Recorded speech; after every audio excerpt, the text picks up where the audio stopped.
There's an old German proverb that says fear makes the wolf bigger than he is. If that's the case, then the town of Jerome is growing fangs. We first started hearing the stories when we came up here in the early 90s, in 1994, from some of the older folk living down in the town. Even in the daytime, there is something a little unsettling about the old town, set up high where quite possibly the hills have eyes. As a kid running through the building and playing around up here, I definitely felt a presence, I think, here. Chris Altier was raised in the Jerome Grand Hotel, the town's former hospital, and one of the most haunted buildings around. A lot of the housekeepers even would kind of share stories, and they would say they'd be cleaning rooms from time to time, and you would just get that real cold chill kind of go through you. Just hearing all of the old hospital stories. There was one death a day, approximately, in this building. They were doing a lot of operations, and a lot of those were amputations. That alone wouldn't be so creepy if the chute where all those body parts were disposed of wasn't in one of the hotel hallways.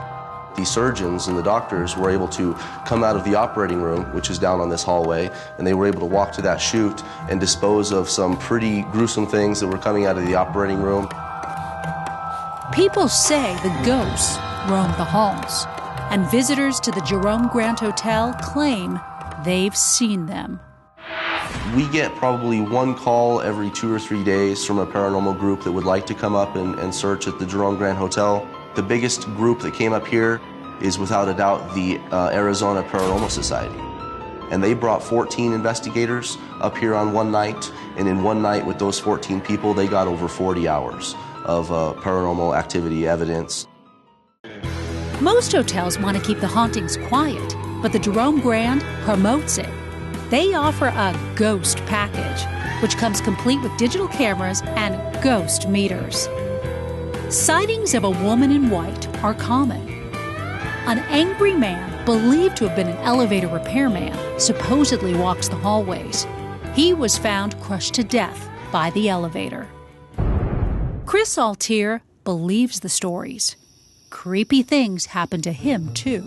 We had nobody scheduled to check in that day. We had nobody in the building, in fact. And the phone started ringing down behind the front desk, and it was on the switchboard. And this phone call was coming from room 41 up on the top floor. So I picked up the phone, and it was a woman. And she was speaking a very, very fast language. It was very foreign. It sounded like this woman was in trouble. And then all of a sudden, the phone cut out and went dead. So I hung up the phone, and I took my keys. I ran up to that room up on the top floor, and there was nobody in the room. I picked up the phone, and I made sure that it rang down on that same line, and it did. It was working fine. So I left, and I went back downstairs and sat in my chair. And as I sat in that chair, it rang again.